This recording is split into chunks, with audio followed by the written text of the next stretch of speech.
नमस्कार दोस्तों, स्वागत है आपका अपने YouTube चैनल अभ्यास कोचिंग क्लास में। और मेरा नाम सुशांत। तो दोस्तों, आज के इस वीडियो में हम चर्चा करने वाले हैं अष्ट विवाहों के बारे में। अष्ट विवाह वैदिक काल में काफ़ी फेमस माने जाते थे। दोस्तों, विवाह कई प्रकार के होते हैं। मैं हर एक टाइप के विवाह के बारे में डिटेल से आपको बताऊंगा। अगर ये वीडियो पसंद आता है तो वीडियो को लाइक करिएगा। अगर आप न्यू व्यूवर हैं तो चैनल को सब्सक्राइब जरूर कर लीजिएगा, बेल आइकन को ऑन कर लीजिएगा, जिससे मेरे आने वाले हर नए वीडियो की नोटिफिकेशन आप तक पहुंच जाए। तो चलिए दोस्तों, वीडियो को शुरू करते हैं। सबसे पहले समझिएगा, उत्तर वैदिक काल में यानी ऋग वैदिक के बाद उत्तर वैदिक काल में गोत्र व्यवस्था उत्पन्न हुई, जिसमें पुरुष एवं स्त्री या उनके वंशज आपस में विवाह नहीं कर सकते थे। देखिए, प्राचीन काल में प्रॉपर विवाह दो प्रकार के होते हैं। अगर मैं मोटे मोटे तौर पे बात करूं तो दो प्रकार के विवाह होते थे। एक होता था अनुलोम विवाह और एक होता था प्रतिलोम विवाह। अनुलोम विवाह क्या होता था? यानी कि उच्च कुल के लड़के का निम्न कुल की लड़की के साथ विवाह हो जाना, ये कहलाता था अनुलोम विवाह। यानी कि उच्च कुल का लड़का होता था और निम्न कुल की लड़की, अगर इनका विवाह हो जाता था तो ये कहलाता था अनुलोम विवाह।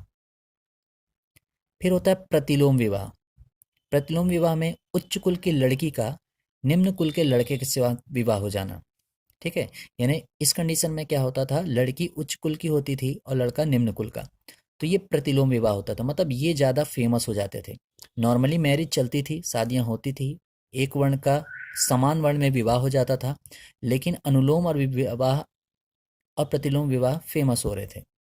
चलिए नेक्स्ट चर्चा करते हैं। देखिए, विवाह कितने प्रकार के होते हैं? तो याद रखिएगा, विवाहों का प्राचीन काल में 8 प्रकार के विवाह देखे जाते हैं। मनुस्मृति में विवाह के 8 प्रकारों का उल्लेख किया गया है, जिसमें से पहले 4 विवाह प्रशंसनीय हैं तथा शेष 4 विवाह निंदनीय हैं। तो मैं बात करूं प्रशंसनीय विवाह की है तो वो है क्या, उच्च कोटि के विवाह। ठीक है दोस्तों, प्रशंसनीय विवाह यानी कि उच्च कोटि के विवाह, और निंदनीय विवाह होते हैं निम्न कोटि के विवाह। प्रशंसनीय विवाह उच्च कोटि के विवाह और निंदनीय विवाह निम्न कोटि के विवाह। तो बात करते हैं उच्च कोटि के विवाह कौन कौन से होते हैं और निम्न कोटि के विवाह कौन कौन से होते हैं। तो देखिए, उच्च कोटि के विवाह की बात करूं तो पहला है ब्रह्म विवाह, दूसरा है देव विवाह, तीसरा है आर्ष विवाह और चौथा है प्रजापति विवाह। ये सभी चारों के चारों उच्च कोटि के विवाह माने जाते थे, यानी कि प्रशंसनीय विवाह माने जाते थे।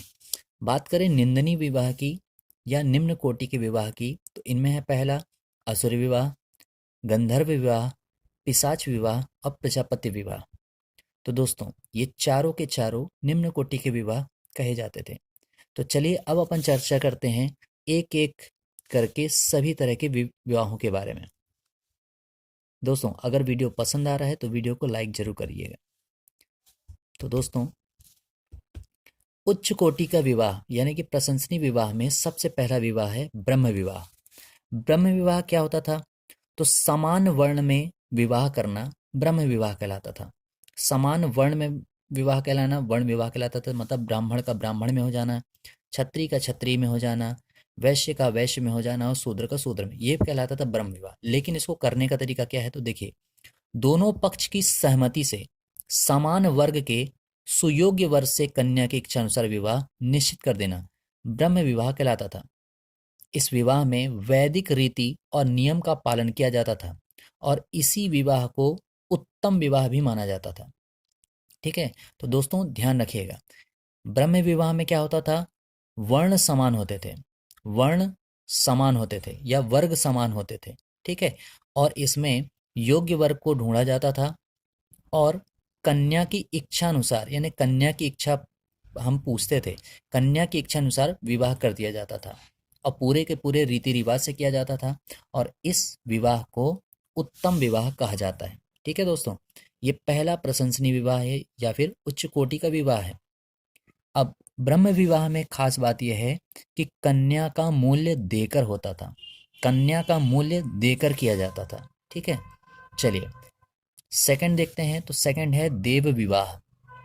देव विवाह मतलब कि यज्ञ करने वाले के साथ कन्या का विवाह। शॉर्ट फॉर्म में मैं बात करूं तो यज्ञ करने वाले के साथ कन्या का विवाह यानी कि ऋषियों के साथ। तो देखिए, किसी सेवा, धार्मिक कार्य या उद्देश्य के हेतु या मूल्य के रूप में अपनी कन्या को किसी विशेष वर को दे देना दैव विवाह कहलाता था।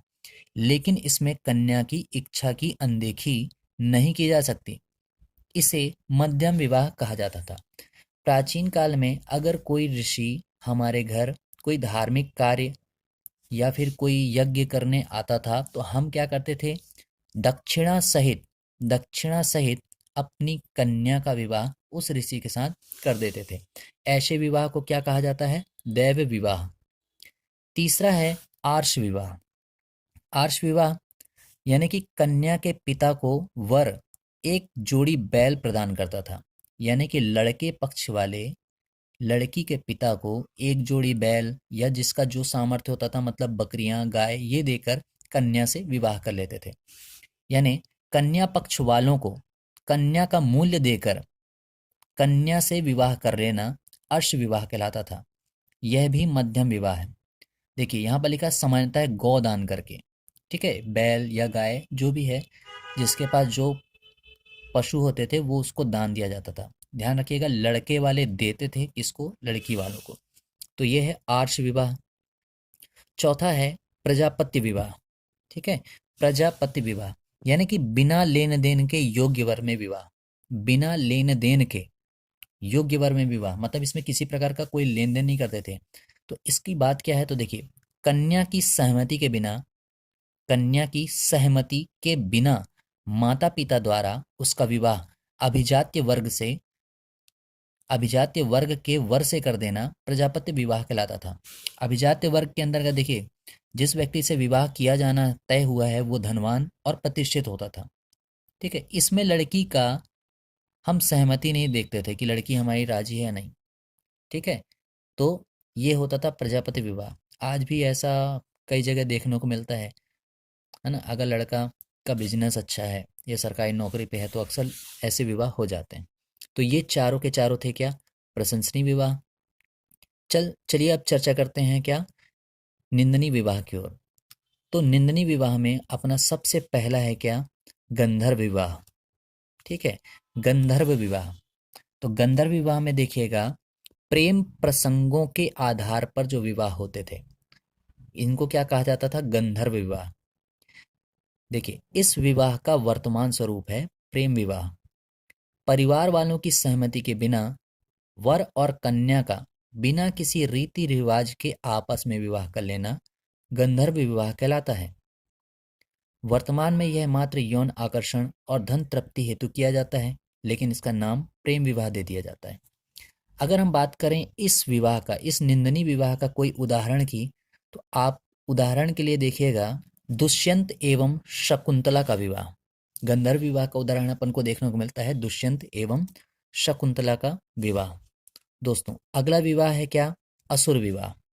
असुर विवाह, इसमें क्या होता था, कन्या को उसके माता पिता से खरीद लिया जाता था। ठीक है, कन्या को माता पिता से खरीद लिया जाता था। यह निष्कृष्ट माना जाता था। इसका मतलब है कन्या को खरीद कर यानी आर्थिक रूप से विवाह कर लेना असुर विवाह कहलाता है। अगर इसका उदाहरण की बात करते हैं तो राजा दशरथ व कैकेयी का विवाह, राजा दशरथ व कैकेयी का विवाह असुर विवाह के तहत आएगा। चलिए नेक्स्ट है राक्षस विवाह। राक्षस विवाह, इसमें क्या होता था, ज्यादातर पराजित राजा की पुत्री, बहन या पत्नी से उनकी इच्छा के विरुद्ध विवाह कर लेना राक्षस विवाह कहलाता था। ठीक है, राक्षस विवाह यानी कि कन्या की सहमति के बिना उसका अपहरण करके जबरदस्ती विवाह कर लेना राक्षस विवाह कहलाता था। ठीक है, प्राचीन जमाने में जब युद्ध होते थे तो जो राजा पराजित हो जाता था तो उसकी पुत्री, बहन या पत्नी से क्या हुआ था, विवाह कर लिया जाता था। चलिए आठवां विवाह देखिएगा, यह है क्या, पैशाच विवाह। पैशाच विवाह, देखिए यह विवाह प्रायः विश्वासघात द्वारा किया जाता था। ठीक है, यह विवाह प्रायः विश्वासघात द्वारा किया जाता था, यानी कि कन्या की मदहोशी का लाभ उठाकर उससे शारीरिक संबंध बना लेना और उससे विवाह करना पैशाच विवाह कहलाता है। इसके अलावा देखिए, अगर स्त्री गहन निद्रा में है या मानसिक दुर्बलता यानी कि पागल जिसको कहते हैं ना, मानसिक रूप से स्टेबल ना हो जो, तो ऐसी स्थिति में अगर कोई लड़की है और उससे कोई शारीरिक संबंध बना लेता है और बाद में अगर विवाह करता है, तो वह किस विवाह के अंतर्गत आएगा? पिशाच विवाह के तहत। ठीक है दोस्तों, तो ये कुल 8 प्रकार के विवाह थे जो प्राचीन जमाने में चर्चित थे। अब इसमें आप एक चीज ध्यान रखिएगा, स्मृतियों में ब्रह्म विवाह, देव विवाह, आर्य विवाह और प्रजापति विवाह, ये 4 विवाह ब्राह्मणों के लिए माने जाते थे। यानी 4 विवाह ब्राह्मणों के लिए मान्य थे।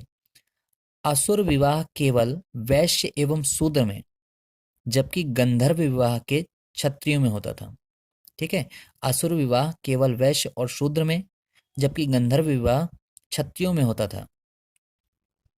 अब कुछ महत्वपूर्ण बात की चर्चा कर लेते हैं। तो देखिए, वर वधु सम्मिलित रूप से अर्भ कहलाते थे। वर वधु जब शादी का जोड़ा खड़ा होता था, उस समय उनको क्या कहा जाता था? अर्भ। अगर पत्नी को बात करें तो जाय दस्तक, जाय दस्तक पत्नी को कहा जाता था। विवाह के पश्चात स्त्री को पिता के स्थान पर पति के गोत्र का माना जाता था।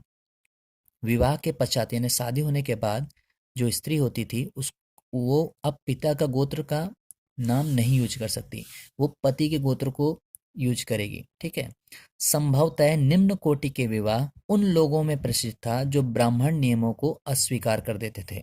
ठीक है, ये पद्धति जो लिख संभवतः निम्न कोटि के विवाह पद्धति उन लोगों में प्रसिद्ध थी जो ब्राह्मण नियमों को अस्वीकार कर देते थे। देखिए, ऐत्रेय ब्राह्मण के अनुसार, ऐत्रेय ब्राह्मण के अनुसार पुत्री ही समस्त दुखों का स्रोत है, किंतु पुत्र परिवार का रक्षक है। ये चीज लिखी मिलती है। ठीक है दोस्तों, तो जितने भी प्रकार के विवाह थे जो जिनमें उनको बांटा गया है, ये मैंने इस वीडियो में कैप्चर किया है। अगर आपको ये वीडियो पसंद आया है तो वीडियो को लाइक करिएगा, चैनल को सब्सक्राइब करिएगा और बेल आइकन को ऑन कर लीजिएगा। दोस्तों, मेरे वीडियो को ज़्यादा से ज़्यादा दोस्तों तक शेयर करिए। इसी तरह के इंपॉर्टेंट वीडियो, इंपॉर्टेंट फैक्ट के साथ मैं आपसे बहुत जल्द ही मिलूंगा। मिलता हूँ आपसे नेक्स्ट वीडियो में, तब तक के लिए नमस्कार।